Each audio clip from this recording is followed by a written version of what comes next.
Sensory awareness refers to the sharpening of the physical senses, which enables the facilitator to see, hear, and feel the subtle intricacies of team dynamics. This fine-tuning increases trust and rapport and serves as the basic foundation for influencing team members. Adaptability is characterized by a facilitator's ability to change behavior easily and readily when desired team outcomes aren't being met. This quality, combined with a general focus on outcomes, enables a facilitator to deal creatively with resistance or difficult situations. Balance, or self-alignment, suggests that facilitators have reached a high level of understanding and acceptance of their own personality traits and behaviors. Balanced facilitators see their interactions and style of facilitating to be harmonious. Facilitators must maintain an outcome orientation mindset to be effective in the team building process. The mindset is a way of thinking that specifies outcomes rather than defining existing problems. It responds to problems by asking how things can be different rather than why they won't change. It views unproductive experiences as valuable feedback rather than failure. It sees learning situations in terms of opportunities rather than limitations. These capacities help facilitators develop a confident, optimistic worldview that supports the team-building learning process. Knowledge and learned skills will always be necessary for competent facilitator performance, but the last two categories, self-awareness and outcome orientation, represent areas for continued facilitator development. The challenge is for facilitators to explore and refine methods for becoming outcome-oriented and for learning new ways to enhance their self-awareness. Next, I will share with you a team facilitating model that is designed to help facilitators understand the types of intervention styles that can be used during different phases of team-building training. The four facilitator styles are teacher, coach, guide, and observer. The team facilitator model, which I will explain in a moment, provides a framework from which to diagnose different situations and prescribes which facilitator style will have the greatest probability for success. The team facilitator model is based on the interplay between two situational factors that influence team-building dynamics. 1, sharing information in the process, and 2, facilitating team members in the process. In addition, 4 variables that contribute to determining the facilitator intervention style are identified by the stages of team development: forming, storming, norming, and performing. This team facilitating model will help facilitators be more effective in their team-building training efforts. It illustrates the connection between facilitator style and team development stages and the importance of having to be fully aware of the team-building process at all times. As you look at the model, facilitating team members in the process is plotted from low to high on the vertical axis. Sharing information in the process is plotted from low to high on the horizontal axis. The stages of team development, forming, storming, norming, and performing, are plotted in a graph running from right to left, signifying the continuum of team development. Facilitating team members in the process is defined as the extent to which a facilitator on a continuum of low to high guides team members in the team-building process. The behaviors include listening, supporting, facilitating, two-way communication, observing and involving others in the process. Sharing information in the process is defined as the extent to which a facilitator on a continuum of low to high shares information with the team members in a team-building process. The behaviors include informing, teaching, instructing, directing, structuring, one-way communication, telling others in the process. Facilitators use both situational factors of sharing information and facilitating team members in the process to influence training outcomes. Because teams go through stages in which major themes are paramount at different times, facilitators must be able to flex their styles to meet the team's developmental requirements. 4 styles identified in the model are teacher, coach, guide, and observer. They are identified in 4 quadrants based on the 2 situational factors that I have already discussed. The teacher style is characterized by moderate to high amounts of information sharing and low amounts of facilitating team members in the process. It is identified by the way the facilitator communicates information, usually one way, and directs team members toward reaching their goals. The coach style is characterized by moderate to high amounts of information sharing and facilitating members in the process. It is identified by the facilitator's two-way communication, support for collaborative efforts, explanations, and feedback. The guide style is characterized by moderate to high amounts of facilitating members in the process and low amounts of sharing information in the process. It is identified by facilitator behavior that promotes open discussion, consensus decision-making, encouragement, introspection of all team members. The observer style is characterized by low amounts of facilitating members in the process and low amounts of sharing information in the process. It is identified by facilitator behavior that provides little direction or structuring, minimal amounts of communication, either one-way or two-way, and the maximum amount of process observation with feedback. As I have previously discussed, the facilitators must be able to understand the developmental stages of the team to determine the appropriate training style to use when facilitating team-building activities. The team facilitating model identifies 4 stages of team development: storming, forming, storming, norming, and performing. I will briefly review the stages of team development. The suggestion is that all teams must develop through these predetermined sequences if they are to mature into fully functioning teams. It is the facilitator's responsibility to know what stage the team is developing through at any given time in the life of the team. The forming stage of team development is characterized by cautious affiliation to the team.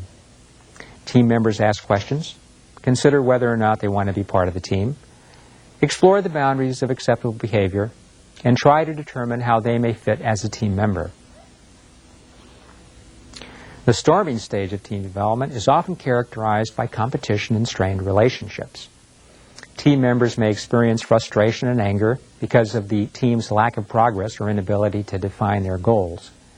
There is a great deal of blaming, disagreement, and competition among team members, as well as challenging the facilitator for the dominant leadership position.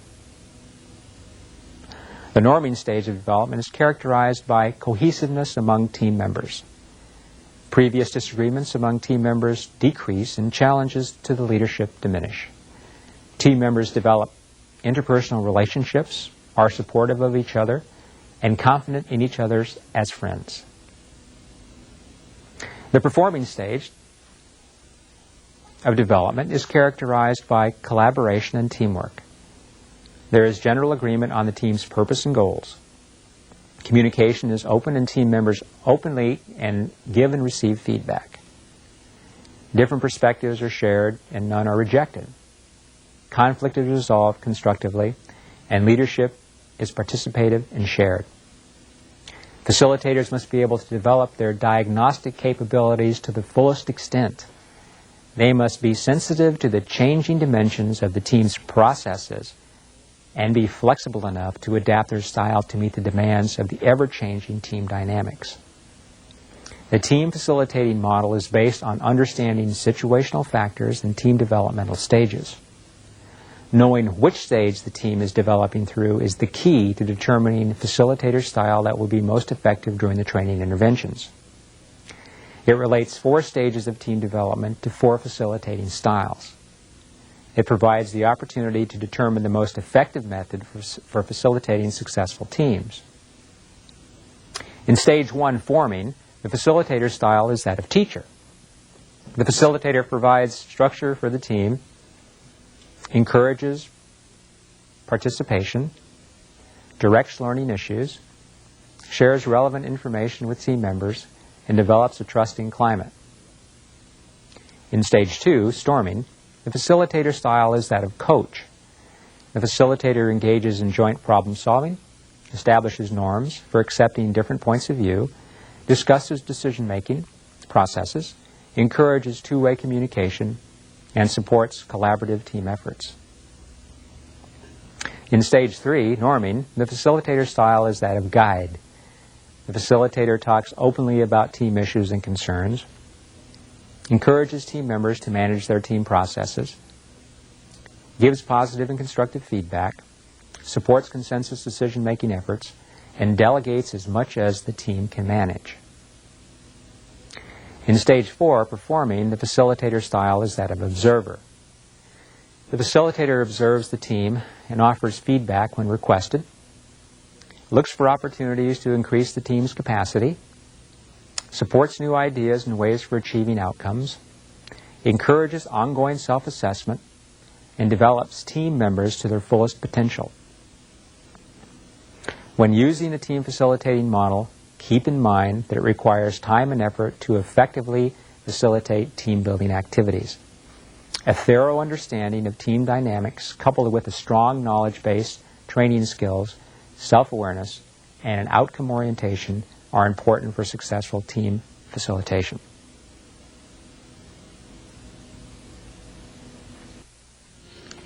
Thank you, Dr. Torres. Let us begin the first question and answer session. We will try to answer as many questions as possible. Therefore, we ask that only one question be asked per phone call and that these questions be as brief as possible. You may call directly at the phone numbers or fax that now appear on your screen. When you make your phone call, please just lower the volume of your monitor and please get away from the monitor because otherwise we will have sound interferences and feedback. Thank you very much. And now we're going to start our question and answer session. The first question and answer session is arriving via fax, and it's coming from Brazil, Curitiba. Welcome, Bamerindus, S.A. Participações Empreendimentos. Please, the question is, do you have to develop the teamwork first on a level of administration or upper levels or lower levels in an organization? First of all, welcome, Brazil. I think ideally it's important that you can develop teams at all levels. I think that the management level is the most important. If you develop a team and you can model out particular kinds of behavior to the rest of the organization, then the organization follows suit.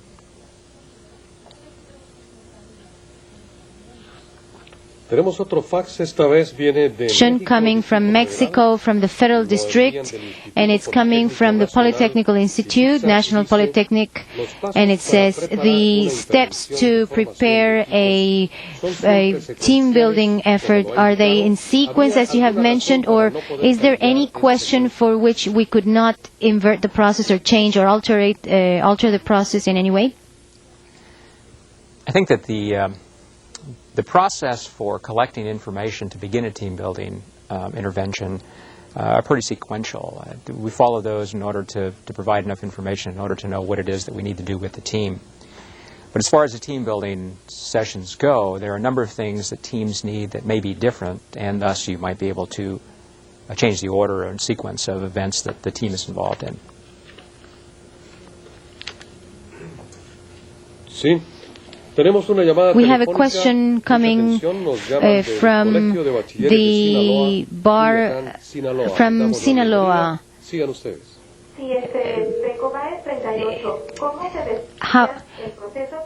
I can't hear. I'm sorry. Well, if the facilitator is no good, how can you solve the problem? Thank you. I think if the facilitator is no good, you need a new facilitator. One of the key factors of the process is to ensure that the facilitator has a knowledge, skill, and self-awareness in order to be able to do the team building and to collect the data in order to contribute to the process itself. So that there are people who have better skills. I think it's important to really choose and select the person that has the best skills in order to achieve the outcome that you choose. Thank you, Doctor. We have another question coming via fax, and this one comes from Tijuana, and it says, according to your explanation on self-awareness, do you think that some people have a natural tendency to be better facilitators than others? Actually, I do. I believe that there are two things that are required of anyone that manages other people in team dynamics or team building. The first is good facilitation skills, and that means being able to manage people. The other is the ability to deliver or actually do teaching. My belief, and people and my colleagues will agree and some disagree with me, is that if you have good facilitation skills, and it takes a good number of years to develop those, that's required first in order to be able to do the rest. Again, there are other people who might agree or disagree with that, but my belief is that you have to have very good facilitation skills first.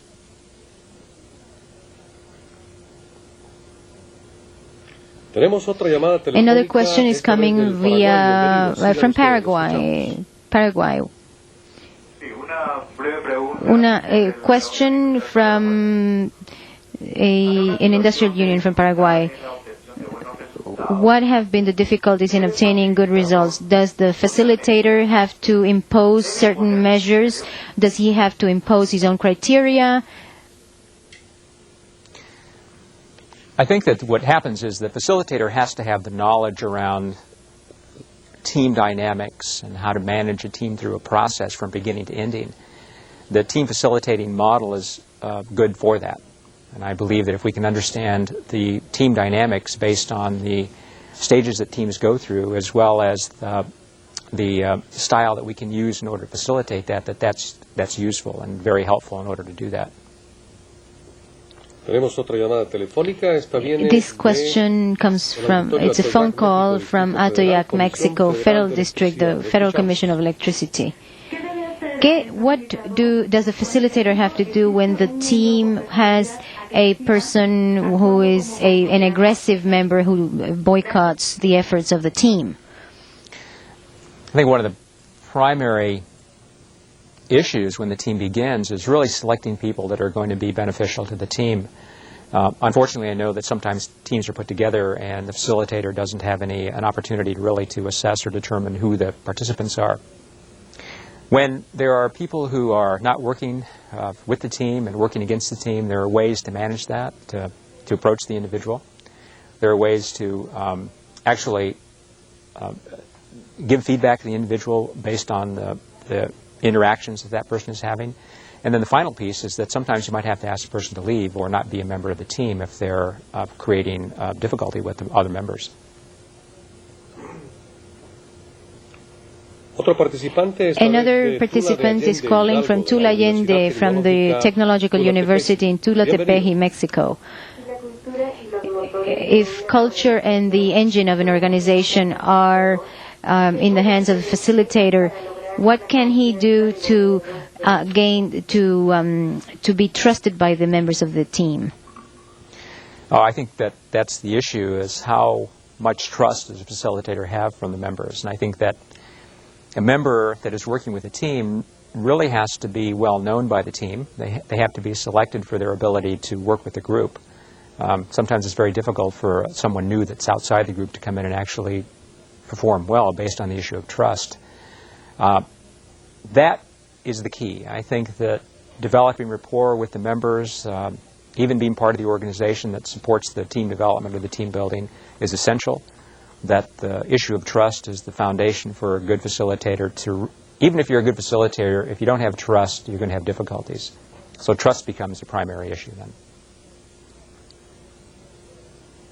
The next question comes from San Jose, Costa Rica, from the university, State University, Distance University. Buenos días. Good morning, Dr. Torres. Thank you. Congratulations for your excellent presentation. We would like you to explain to us a little bit about possible strategies or personnel selection that would be the most effective ones to choose the facilitator for teams, and particularly who is to select the facilitator?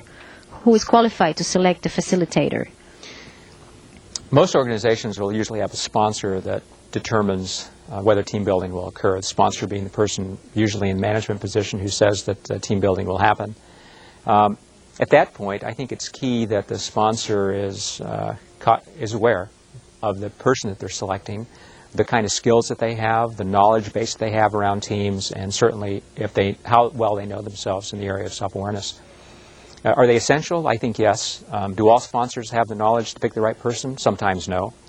But I think that the person that is responsible, the ultimate accountability for the team, must select the right person, and ultimately they have the responsibility for making the team work. So it's usually the sponsor or the person in management who is making the team, starting the team, and then having the team work until it achieves its outcomes.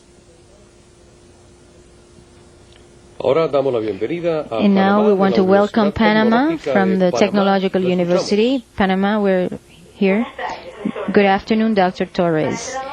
For team working, is it indispensable to have a facilitator? I suppose so. Therefore, how can we train him, and where is he to be trained, the facilitator? Well, I think the key is that the person have a real strong knowledge base, and that means the educational process, looking at team theory and group theory and understanding the dynamics that are involved in working with groups. That's an educational process. The other element is understanding the psychological processes that go on with individuals in the team. Again, that's an educational process. There's another element which puts those two together, and that's actually working and doing teams, whether it's leading teams or facilitating teams or somehow managing teams. It's quite an involved process for a person to be able to put the knowledge and the skills together with the work that it really takes in order to really understand all those dimensions. It can be learned. I also believe that there's an innate quality for good facilitators, so that has to be looked at also. Contamos ahora con la participación interactiva de Chihuahua. Live participation from members from Chihuahua, from the Technological Institute. Good morning. We would like you to make some remarks or comments as regards the relationship between communication, team productivity, and satisfaction of the members of the team. I think one of the issues that I've discussed and talked about previously is the issue of communication. One is people have to be able to understand each other, basically. The other is if there is technology involved, that people have to understand the language of the technology. That if those don't exist, that what you'll have is conflict, not necessarily based on the people involved, but based on the fact that people don't understand each other. I think communication is essential. I mean, if we don't understand what other people are saying, even if it means speaking the same language, then there's going to be difficulty. So the issue around communication based on what you do is key, as well as other factors in terms of team development. Now we have a call from Tijuana, from the Ibero-American University. Good afternoon. My question is, what is the percentage of effectiveness that you have experienced in Mexican enterprises when they have applied this type of teamwork? Well, as of yet, none. At the moment, what we're doing is developing some programs that will put into effect some of the things that I've been talking about. Some of the issues around the team development we recognize are cultural characteristics that are different. We're using that as a foundation to look at how to develop programs that meet the needs of those people that are involved in international organizations. Another participant. This is a phone call from Tamaulipas, from the Autonomous University, Tamaulipas, Mexico. This is a question for Dr. Torres. What are the essential differences that you can see between the teamwork and the work team? The differences between teamwork and work team, I think, if I understand the question correctly, the work of the team is something that is part of what they do for the organization. How they do it, or team working with each other, is how they go about the process. One has to do with what they have to do in terms of the business, the work, and the other has to do with how they go about doing it. Una llamada más. One Viene more de Puerto question Vallarta, from Puerto Vallarta, Jalisco. del Centro And this is Universitario coming de la from Costa. the University Center from the Coast, University of Guadalajara. We're calling from Guadalajara. Our question is, what is the main reason to work in teams if productivity through the ideas that were generated by the group, or maybe the group is just a therapy to have a good environment?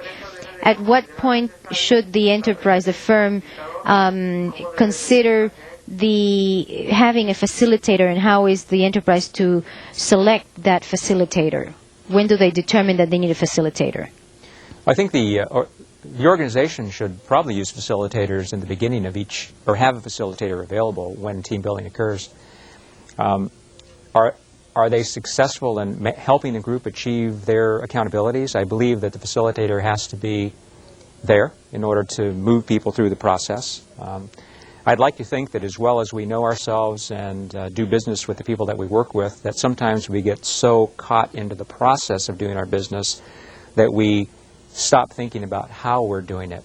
And that's what the facilitator is able to do. The facilitator is able to say, well, let's stop and think about some things, or how are we doing this process, or how can we work together more efficiently? So I think the facilitator is essential, and I think the facilitator should be brought in right from the beginning, and there should be one available to teams if they're needed at all times. Damos paso a una participación de We Nezahualcóyotl en el now Estado de México de la Universidad Tecnológica. Bienvenido. Are going to hear from someone from Mexico. This is coming from Mexico. How can you, well, when the members of the team are fighting within the team, how do you avoid the problems and the disintegration of the team?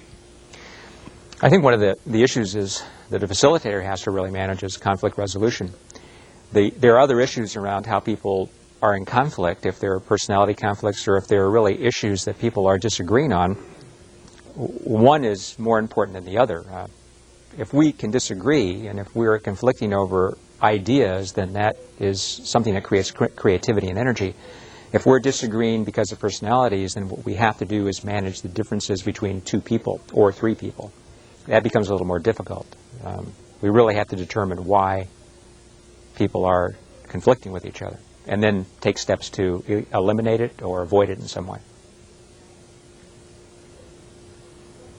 Damos la bienvenida ahora a la Now, Universidad welcome Nacional Autónoma de México, the Autonomous México, University Distrito from Federal. Mexico, Lo DF, escuchamos. the Federal District. What experience do you have with people who belong to unions in team working? Well, I have worked with several organizations that have unions, and initially what the greatest challenge I had was actually trying to determine whether or not unions could actually incorporate teams to be successful. And what we found initially back in the mid-'80s was that there was a great deal of strife between management and unions and the whole issue of developing teams, because people thought that they were going to be losing jobs, and unions don't like that. What we did find, however, is that because the changing nature of work changed so rapidly, that unions had to really look more closely at how to manage work and people in different ways to be more effective and more efficient at what they were doing. And what we do is we have organizations that I work with today that are union, they have unions, and are working very well hand in hand with management, developing teams and really giving people more power and say in what they do in the organization. Now we have another question that is coming from the Federal Commission of Electricity from Mexico, Guanajuato. Bueno, good morning. There are natural leaders in a team, and sometimes that are surpassing that of the facilitator. What do you suggest for those natural leaders to participate with greater enthusiasm, both in teamwork as with for results that are the outcomes that you're expecting, and so in having the facilitator not feeling boycotted by this natural leader? Mm-hmm. I think one of the dynamics that occurs in teams is that there are natural leaders or people who surface that are really good at working with others. It's not the facilitator's responsibility or role to not have that occur. As a matter of fact, what the facilitator wants to do is to make sure that everyone has an opportunity to share leadership. If others do it better, or if others have more skill at it or have more natural ability, then a good facilitator allows that to happen. But we want to see that happen. We want people to share responsibility, and we want people to share leadership. So it's a facilitator's responsibility to use those people in order to help the group move forward.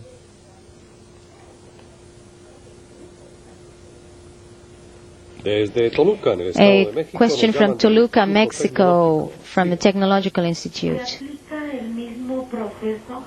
Does the same process apply to the industrial sector and also to the service sector? We find that teams work in any sector, whether it's private, for-profit, not-for-profit, whether it's people making cars, or people working in factories, or people selling shoes, or people, whatever it might be, where people have to come together and work. We find that people working together are more effective than people not working together in any of those organizations. Another phone call from Guanajuato, from León campus, from the Ibero-American University.